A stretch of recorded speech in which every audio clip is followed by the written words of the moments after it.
Welcome to today's webinar. We are going to be talking about regulated industries and compliance and how we need to scale AI appropriately, safely, intelligently, and then what the stumbling blocks are. And I have some great presenters today. I'm Seth Earley. You guys know who I am, founder, CEO of Early Information Science. We've been in the space for 30 years and always about information architecture, which is the critical piece that is missing from so many AI initiatives these days.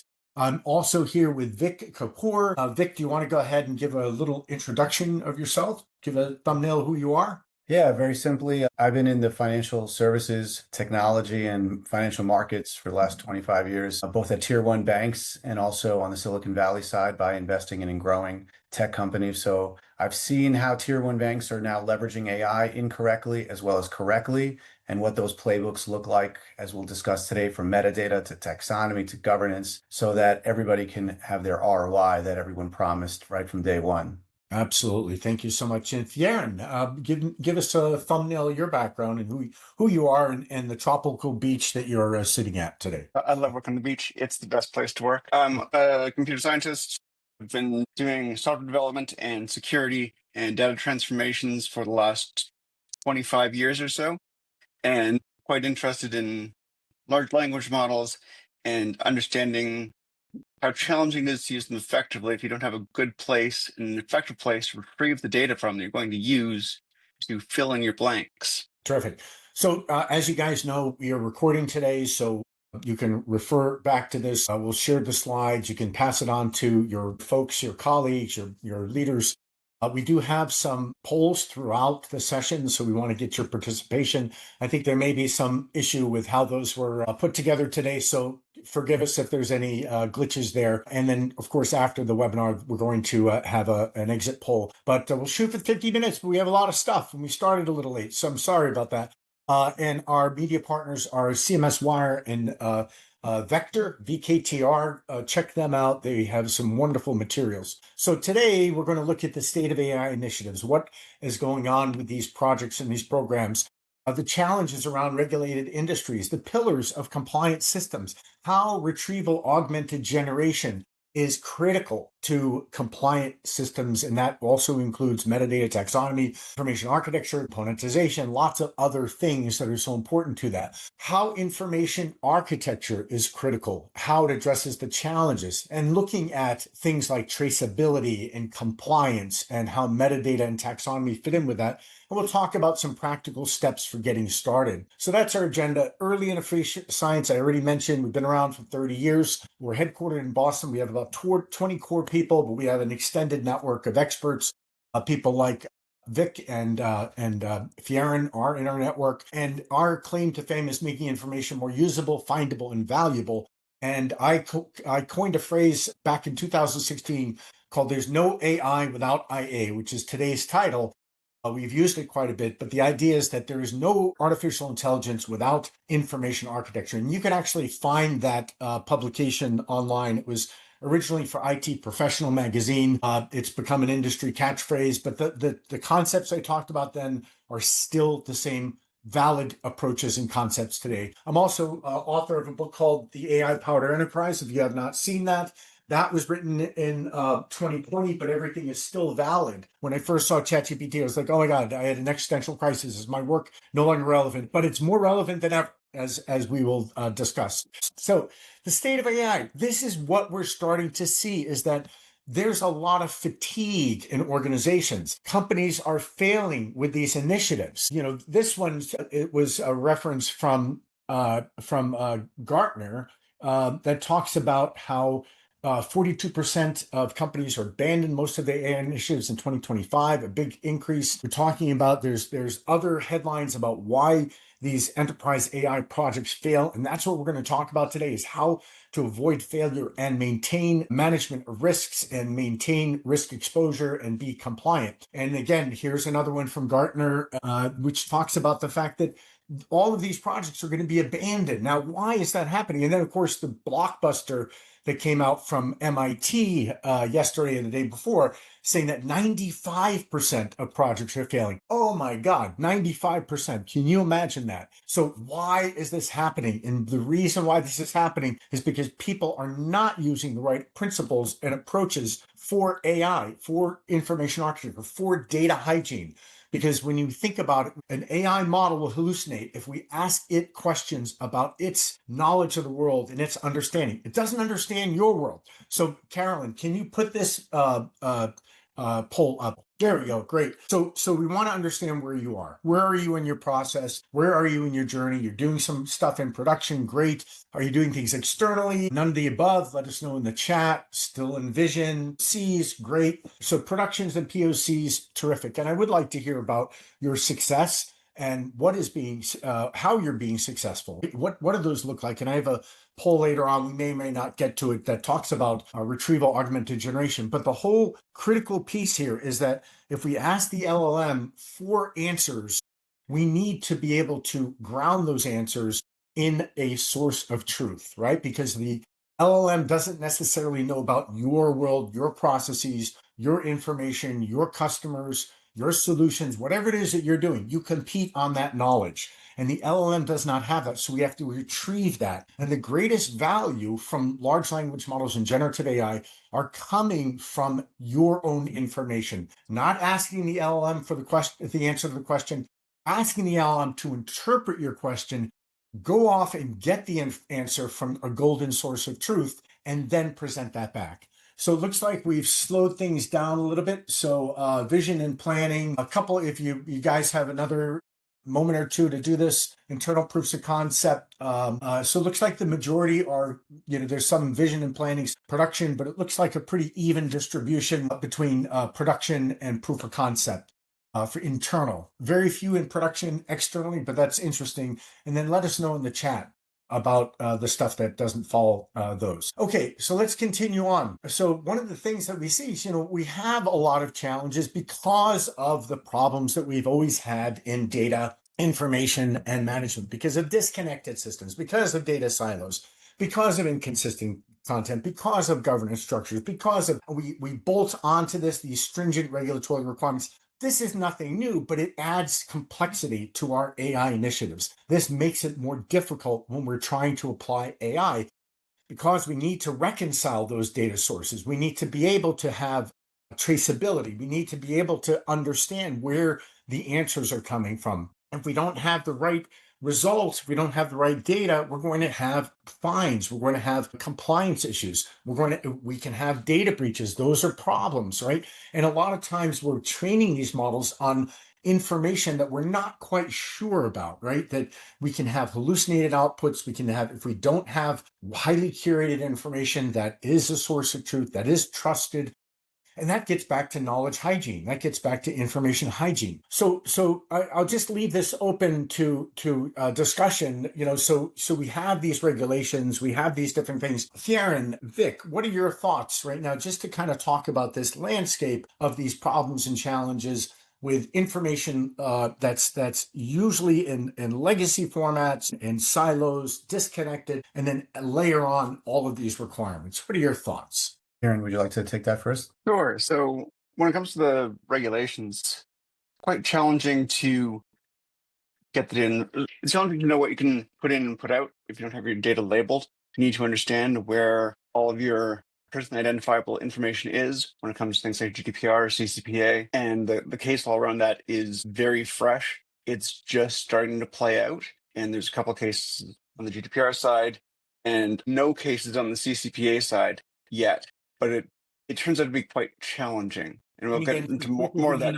Familiar with CCPA? That's the California, what's it stand for? California Consumer Privacy Protection Act. Security is bad for that. Not as bad as healthcare, but it's bad. So Vic, do you want to add to that? Yeah, there's a litmus test in financial markets. Every day there's a litmus test in the financial markets for investors. How did you do today? and is a litmus test ongoing for the entire industry at large, CISOs, chief data officers, chief investment officers, and that's whether they are compliant, whether the mortgage application itself was rightfully approved or rightfully denied. Both sides can be a huge risk to the banking industry in the form of an MRA, which is MRA again. master repurchase agreement, Okay. or the Office of the OCC, or providing a consent order, or SEC regulation, Securities Exchange Commission. If they are not adhering to every aspect of fairness to clients, every aspect of fairness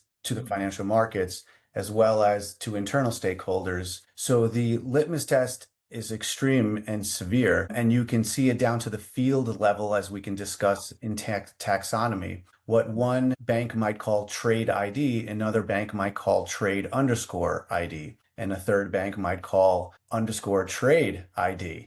And sometimes those are the reasons for a reconciliation break. Sometimes those are unknown, but oftentimes when a fine comes down, it's severe, it's time bound, and the banks are scrambling to answer and remediate. So when you look at the compliance challenges for financial services, they are both internal as well as external and 24/7. There is no stoppage of it. Yeah, and it has to be, you have to have that traceability. You just mentioned one that where you can have this inconsistent labeling or inconsistent terminology. And the idea is that we have to be able to trace this. We have to be able to know where the problems are. I had a couple of comments here. I guess the chat is not either turned on, but the Q&A tab is fine, so use that. We have successfully created an internal chatbot LM, OpenAI model fed with our documentation, which underlined tremendously the issue of documentation not being a priority. We also have an in-house text to image generator. So the point here is that documentation is critical, right? You're using the LM to access your information, and that information has to be structured correctly, tagged, and organized for retrieval. David Eddy has a question. Is there any impact in US from BCBS 239 in Europe? Do you guys know what BCBS 239 is? If you don't, that's okay. It could be esoteric. Any familiarity with those guys? That'll be a Vic question. Does that sound familiar? If not, no worries. I'm sure there's lots of esoteric. If anybody else wants to share their knowledge of BCBS 239, and while we're doing that, I think, Fieran, you can ask ChatGPT about that. We'll come back to it. Basel Committee on Banking Supervisions. What is it again? Basel Committee on Banking Supervisions. Okay. So does that impact the US, Vic? I will read up a little bit more on Basel. Basel was structured just in short, and I see that this is actually from the master agreement that originally was created in 2010. The US equivalent was pursuant to Dodd-Frank. Okay. If we remember that. But Basel is a separate initiative that says that the assets that remain on a balance sheet have to be independently verified, provided a valuation for. The same mortgage you value is less than the mortgage I might value. And therefore, if you take it on an aggregate across 30 different investors, we'll find 30 different values. So Bob aimed to standardize that. Yeah. So I think the issue here, again, we want to bring it back to our topic is traceability and the ability to provide the evidence that will provide any of those asset valuations. So when we think about how to do this, we're talking about this right now, traceability and auditability, right? How do these systems make decisions? How do AI models in credit scoring how do the variables influence this? Now we're dealing with this right now with a financial institution, and they're saying, look, our AI models for credit scoring have to be auditable and have to be compliant in any case, right? So this is something where they're saying, look, we have these models, and whether they're AI powered or they're some other analytics mechanism, they have to still have the justification and still understand how the variables fit in and where those variables come from, what those data inputs are, and then how they can be explainable. And of course, when we have less explainable AI, that is a problem, but we have to be able to understand how those decisions are made, understand what the factors are. Contextual awareness, right? We need to make sure that we're not having hallucinations. So what does that mean? It means that we are using the right client data, we're using valid data, we're using real-time data, And again, this comes back to data hygiene and data traceability. Where does the data come from, and how do I use it in our environment? And of course, these things have to scale across lots of different regulatory landscapes. So a financial institution or a life sciences company has to have systems that will handle different compliance needs across those different environments. And a lot of times we're going for the least common denominator to say, well, what's the most stringent requirement? And then let's make sure we're compliant with that. But of course, that can provide additional overhead. So the idea is to be able to deal with, say, retail banking and wealth management to make sure that those different compliance standards are absolutely met. Again, when we think about these systems, they have to have that adaptability. Did you want to add any commentary to that? If not, we can just move to the next slide. I actually wanted to just pay allegiance to that great question around BCBS because I just had a quick glance of it and I do recall. Should I add that in, Seth? If it's relevant, I don't want to get into the weeds for the weeds' sake. So if it's relevant to what we're talking about in terms of AI and traceability and metadata and taxonomy and terminology. Absolutely, because I think whoever asked that question, it was brilliant because it's actually the gold standard for risk data management. So it's almost like in a sports analogy, you think of it like making sure your entire team has the right stats and playbook before a championship game. Everyone from the front office to risk managers needs the same clean, structured data in order to make the best decisions. If that data is not clean, if it's not structured, we can all interpolate that those decisions will be incorrect and inaccurate right internally. So without it, AI models can generate accurate insights and overall a game plan would fall apart. I think whoever asked that question was thinking around how to implement BCBS 239 principles and how banks ensure, as you're mentioning now, Seth, the traceability, auditability, and reliability of the data for the decisions that actually have impact. And that, in essence, is the front line of protecting, a bank or the team and really creating business value. Great. Now, by the way, I missed that Charles Fredman mentioned he had 2 in production internally in terms of initiatives. I would love to hear how those are going. So if you want to share any of that in the Q&A, you can certainly do that. Let's see, what else do we have? So let's continue on here. This was some of the material that you had mentioned before, Fieran. So, when you start looking at this is starting to look at local versus public models, and then the exposure to large language models. Now, again, we can opt out, right? We can configure our applications to say, don't use my data for training, but that assumes that the vendor is going to abide by that now and into the future, and that there won't be mistakes and there won't be breaches and there won't be other problems that can get in the way of that, right? We know lots of examples of where vendors have maybe said one thing and acted in another way. So, Fieran, do you want to talk about some of these? So confidentiality is really challenging. The famous early example was that some Samsung employees tried to use ChatGPT to understand some defects in the source code for their integrated chip technology. So they uploaded that source code into ChatGPT and transferred it to OpenAI. They also did that same thing with a bunch of internal company memos. Yep. If you're looking to make sure that you are abiding by your company's confidentiality agreements, that means that stuff should not be going to a system that is operated by an external vendor, because then you're breaking your confidentiality agreement. You can do local models, and that is great. That really protects you from this problem. Another issue is that a lot of the open models are actually trained on public data that may or may not be personally identifiable. But one of the cases that has come up so far, it's actually 2 of them. One is both in Norway, and one was that a public figure, an anonymous public figure referred to as MS, found that his birthday was being incorrectly reported by ChatGPT.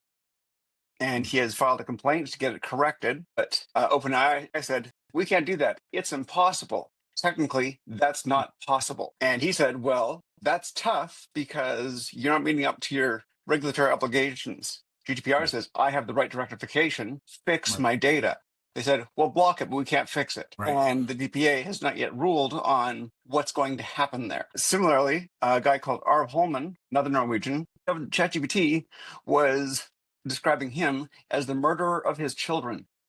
And he said, that's not cool. fix my data. Did Again, his children? I just want to know, was it factually correct? he did not. Okay, so that's even more of a problem. And so now, again, there's a pending decision from the GPA, but no decision has landed. And I think the critical issue here is you could be using data that could have a compliance issue, right? That could, in its underlying data, have problems that you may be responsible or liable for. So I think that's what's really important. Let's talk about probabilistic versus deterministic, because that's an important piece. And when we're saying these are inherently statistical mechanisms, these are inherently probabilistic, right? They're making predictions about what should come next. And early in the days of ChatGPT, when I uploaded, I asked who Seth Earley was. First, I didn't know who I was. Then I said that I was the CEO of Early Information Science, and then it found some stuff. And then it made up all these great credentials, right? It made up, I was on these boards, and I taught these courses, and I spoke at these conferences, and I had multiple books, and so forth and so on. All of that seemed likely and was aligned with somebody with my background. But those specific instances were not true, right? So it was making it up, it was hallucinating. And again, what we need to do is say, show me the source. Or if you're doing this for your customers, you're doing this for your employees, you have to have that citation. You have to have that reference. Anything else you want to add about probabilistic versus deterministic? So there's a couple of things there. I've done similar things. The first thing I did, this is very early, so this is ChatGPT 3.5, and it is better now, but I asked it to convince me using medical data that it was a good idea for me to start smoking. And it gave me a long list of citations, Really? which were entirely fabricated. Unbelievable. That's crazy. That is very funny. So that's gotten better. Yeah. But it's still an issue. The other thing, and if you watch LinkedIn, you'll know that everyone complains about this. You can't ask ChatGPT to count. Right. How many R's are there in strawberry? It gets wrong. Right. Right. It's interesting. I was trying to get it to do something for me, and it kept saying, I just need 15 more minutes. And I'd say, okay, it's 2:45. That's 3:00. Give me the answer. And then at 3:00, it'd say, oh, I just need 15 minutes. And I'd say it again. Oh, I just need a half an hour. I'll have it done. And I kept going through this, and it kept telling me when it was going to be done, and it was never done. And it kept going on and on and on. So again, those are some instances of inaccuracy, but I think the bigger ones are, we know we can't ask it questions about our processes or our policies or our standards or our initiatives unless we show it the answer, unless we give it the answer someplace. It's got to be in a knowledge base. It's got to be in a transactional system. That's where we use retrieval-augmented generation. Retrieval-augmented generation says, I'm going to use, and I'm stealing my thunder because I'm going to get to this later, I'm going to use the LLM to understand the question. I'm going to use it to interpret the results, but I'm not asking it to answer the question based on its model of the world. I'm asking to answer from our information source, our knowledge source, which could be proprietary, is likely will have competitive information in it, competitive IP and stuff that you need to keep internal. So that's where, again, local models are important for a number of reasons in terms of confidentiality. A lot of banks say, I don't want anything in the cloud, right? It has to be local, which is fine. But it's also a matter of saying, where are you getting that data? And you're not asking the LLM for the answer, you're asking your data for the answer. I alluded earlier to this idea of filling in the blank, and that's really fundamentally what RAG is about. The reason it matters is because underlying these LLMs are neural networks, and neural networks are not calculators. They don't work that way. You shouldn't expect them to. So you can't ask a neural net to compute an answer for you. You need to ask it to go fetch the answer from a computing source. Yep.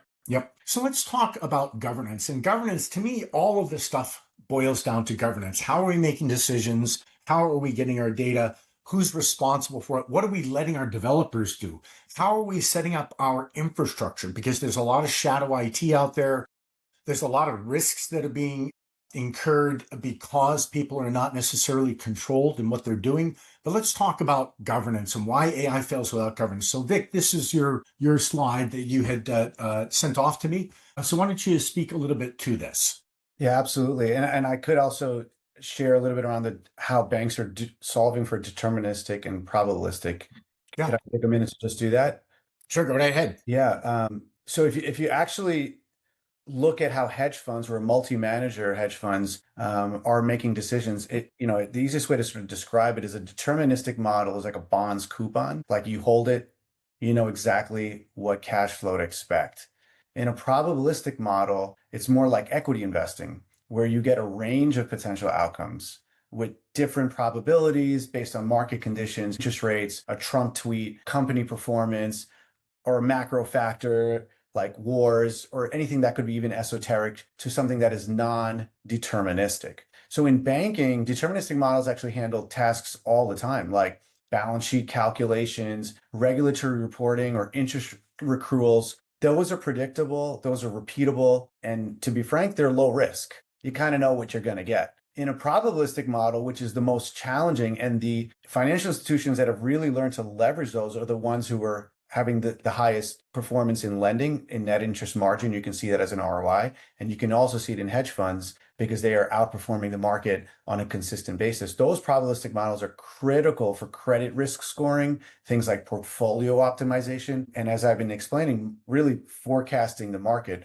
because at the root of it all, it's the uncertainty which is inherent, but you need insights to guide your better decisions. So that's how I know financial institutions have been doing this for like 30 years. Now with the advent of generative AI and SLIMs and the ability to bring in taxonomy, metadata, and as we're going to discuss now, governance, you really start to hone in on the probabilistic outcomes rather than wide dispersion ranges. You start to make the more probability weighted decisions with higher likelihoods of outcomes. That's where I'm seeing, and that's where we're sort of advising these tier one banks to really head in that right direction, because that's where they're going to maximize the ROI by leveraging insights under uncertainty. Mm-hmm. Yep. Great point. So, yeah.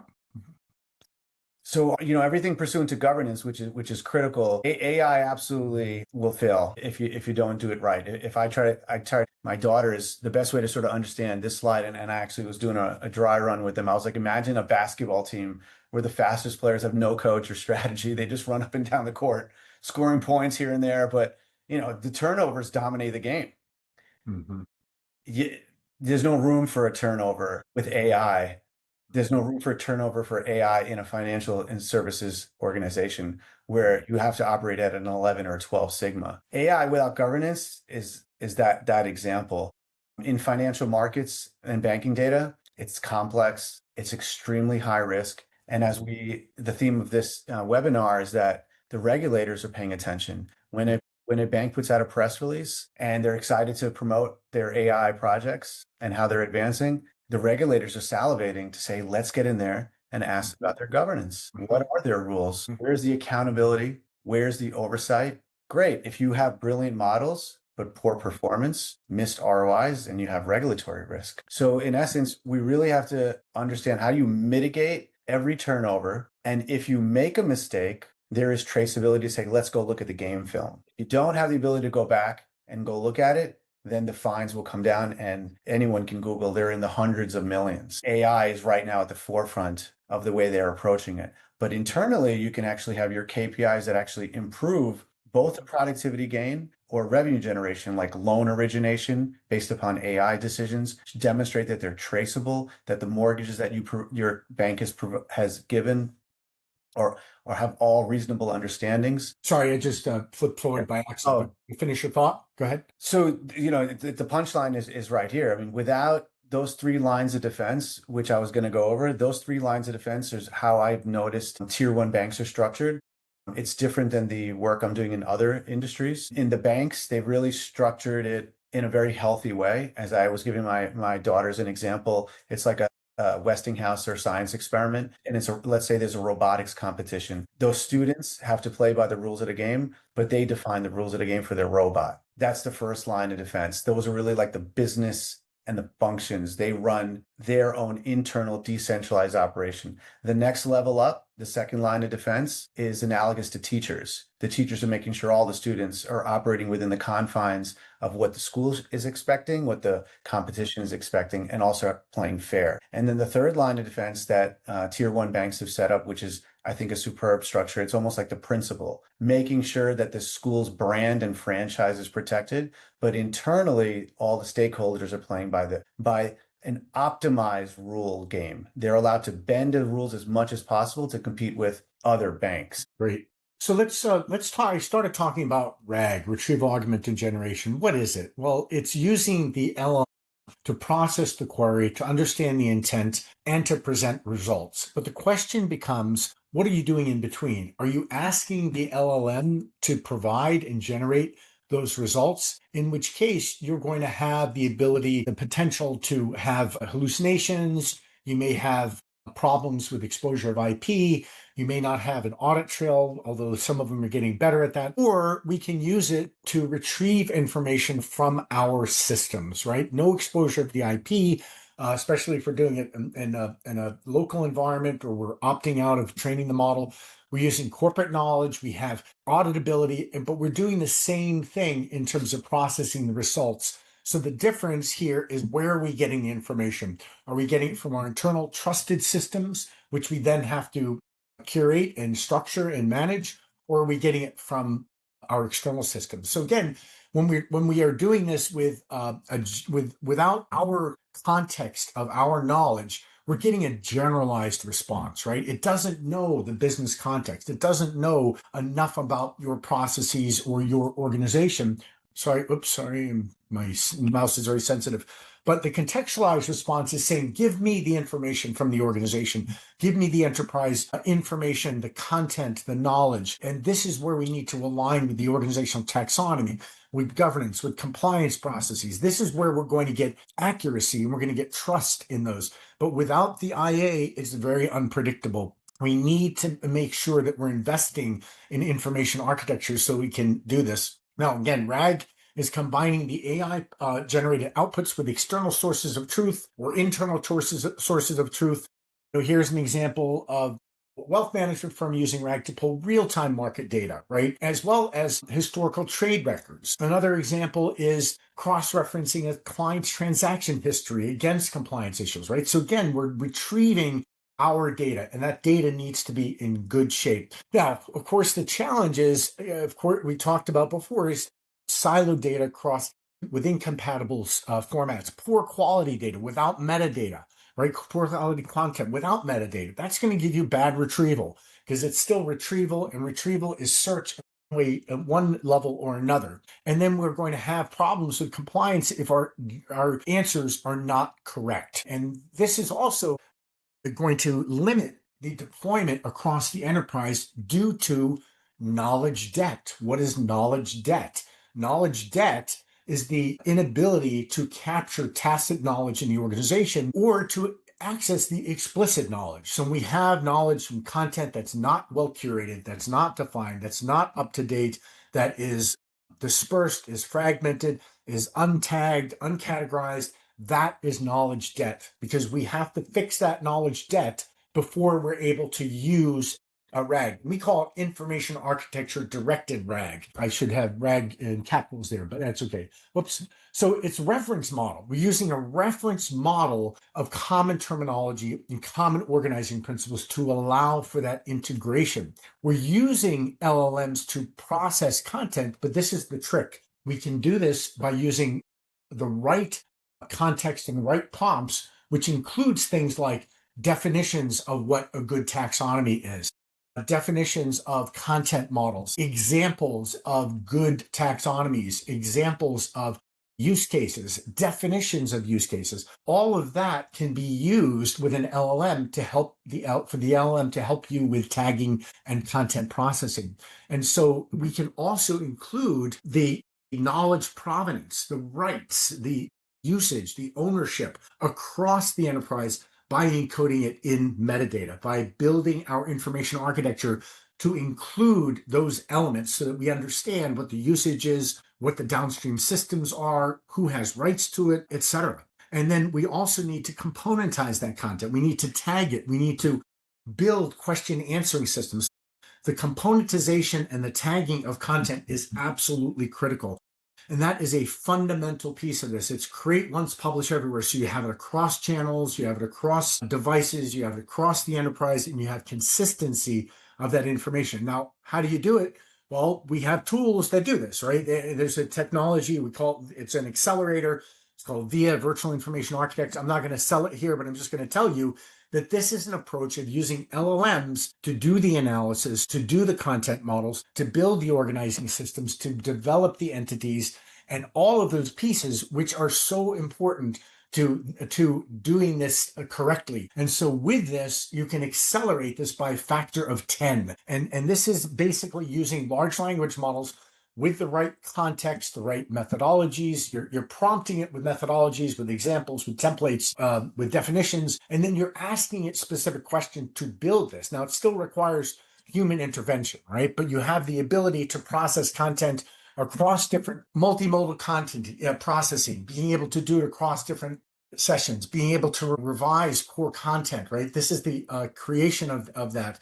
Doing the data engineering, looking at the different documents, validating the concepts, tuning the information architecture, finalizing this, organizing this. Many times we need to use multiple large language models to process this stuff. So for example, we use 5 different large language models to process content for one of our customers, to do componentization, to do document intelligence, to do tagging, to do table processing, right? So there's no one size fits all. But the point here is that this can be done in an accelerated fashion because this is the last mile of all of this. Now, when we start looking at this, and again, you've talked a little bit about this, Vic, but I'll let you spend just a minute or two because we are getting tight on time here. We have about 12 minutes left. So can you take a minute and just reiterate some of your points and talk about how this fits in? Yeah, let me, metadata and taxonomy are really the DNA of financial AI. And everything you just discussed right now, pursuant to RAG, is really in what I call like an IRAG. It's an intelligent RAG.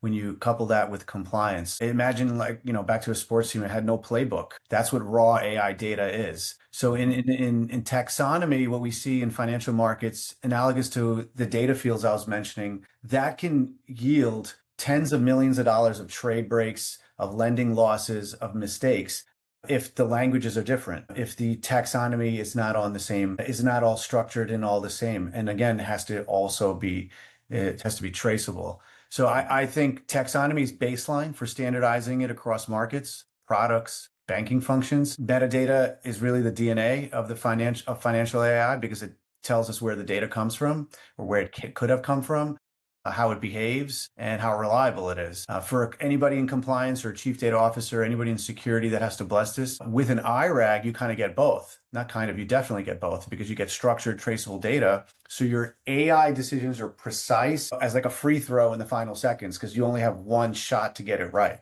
Great.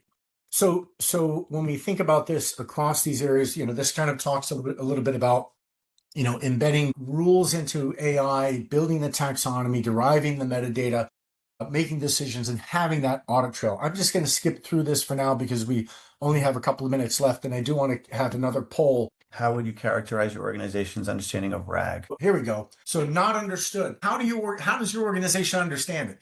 Do they not understand it? Do they understand it and they're prioritizing? Are they aware, but they're not funding it? Right? Or is it not understood at all? This is very important, right? Because this is the keys. These are the keys to the kingdom. And let us know in the Q&A if it's none of the above. Maybe it doesn't apply to you, but the question is, how well do they understand it? Are they getting it? Do they understand it, but they don't have the urgency? Because again, this means you have to go back and you have to fix your content and your data and your knowledge. And that's where those accelerators come in. That's where using LLMs to accelerate that process and to manage that process is really powerful. And if anybody's interested in that, happy to set up a separate conversation to talk about our virtual information architect and how that can be used to accelerate these things. So we see a pretty even distribution across these areas. A couple of folks are saying that it's very critical and it has priority in funding. Excellent. That's great. If you have another thought, go ahead. We have another moment to review this, but I'm going to go ahead and end the poll because I don't see any more examples. So again, not understood at all. That's about a quarter of the folks that responded. High level understanding, but not deployed. Awareness, but not funding. That's where you need that business case. And then there's a couple that have understanding. And if it's none of those, then just let us know in the responses. Yeah, sorry. Now, I'll skip this poll because we just did a poll. This is what you have to think about is what does your organization need, right? But anyway, let's keep going here. And again, you've talked about this quite a bit, Vic. So is there any additional thought that you want to add to this? I would say, when I was at Bloomberg and we were selling Bloomberg content, data, analytics to hedge funds, government agencies, and banks, one thing I had reinforced from my previous 15 years in financial markets was, alpha isn't just about making money. Alpha is also about ensuring that the entire trade, the entire organization is aligned to that decision, whether it's a loan, whether it is a purchase or a sale. So the DNA really has. And for people who are not in the financial space, alpha is that competitive advantage, right? Yeah, alpha is, the money you make, right? So if the market is up 15% and you're making 25%, we call that alpha, Sure. in essence, the delta between the market and the expected rate. But as you see here, the metadata is across all the data, all the content, and all the analytics. When one portfolio manager I was working with, he was a consumer discretionary. He was trading Target, Walmart. And I said, hey, what if you had satellite imagery from Target parking lots on Black Friday going back 5 years? Now, just bringing that into his probabilistic model allowed him to address, hey, how can I forecast what this will look like? How do I assess the credit risk? Compliance has to bless that data coming in and making sure that it's compliant to the bank standards, which of course they will, because it's not a challenge to do something like that. But where it becomes difficult is if the trade was to go the wrong way. Then they need to go back and do the traceability and the audit. Where did you get it? How did we price it? And all of that really is what's very expensive to going back into digging under the weeds, looking at the playbook, looking at the film. That's where it's very challenging. So you're basically, if you're able to bring in a lot of metadata right from the beginning that's compliant at the algorithmic level, that is speaking the same language, then you will have, as I put here, fewer mispriced trades. You'll reduce your regulatory inquiries, which is a massive headache, and you clear all your auditable AI decisions. Excellent. I just want to show this slide, this table quickly. I don't have time to go through all of it, but you'll have this for your reference. But the point here is to look at the last column and to see the practices that you need: data inventory, lineage, metadata tagging, content management with tracking and timestamps, standardized reference data, control vocabularies, data classification, role-based access. These are all challenges around data hygiene. So I'm not going to spend any more time on that. Again, these are the roles of taxonomy, metadata management, governance frameworks. These are the things that we've hit on, tracking the sources, structuring the data, making sure it's used responsibly. And then, you can actually trace this with this is our metrics layer cake. Some of you may have seen this. I know I only have a couple minutes left, but the idea is, people say, how is this going to reduce risk or compliance costs? And you're down in the weeds, but you can score your data completeness, your data quality. That supports a process. You can measure that. That supports an objective. You can measure that. And then you have the linkage up and down that food chain. So again, sorry for the quick run through of this. Let's just talk a little bit about getting started. You want to start with smaller frameworks. You want to make sure you understand data ownership, and you absolutely have to iterate on this with feedback.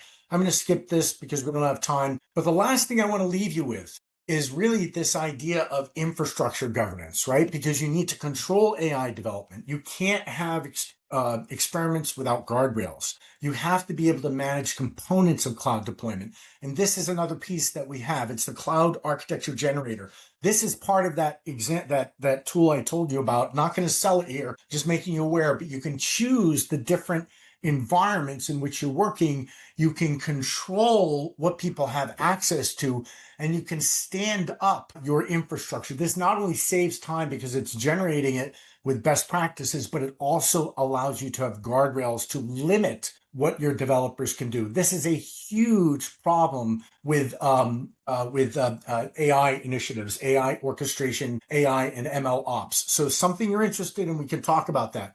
But the lack of ownership, the legacy systems, the poorly structured information, these are all the things that organizations get stuck with. So you have to inventory those sources, those systems, that ownership. And again, the key takeaways are it's not smart unless you have that traceable data. Metadata is the DNA of the financial AI. I know this is your slide, Vic, but I'm just going to go through it real quick because we're right at the top of the hour. Governance is the glue, and you have to drive measurable value.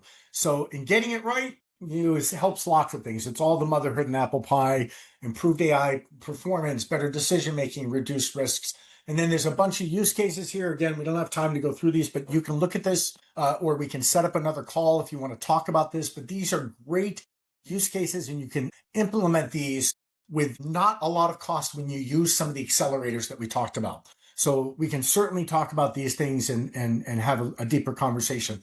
I want to thank Vic and Fieran. I want to thank everybody who attended today. Even though I started a little bit late, I like to end on time. So thanks everyone for your participation. I see there's a couple of comments in here. Yeah, I know. This is Veronique.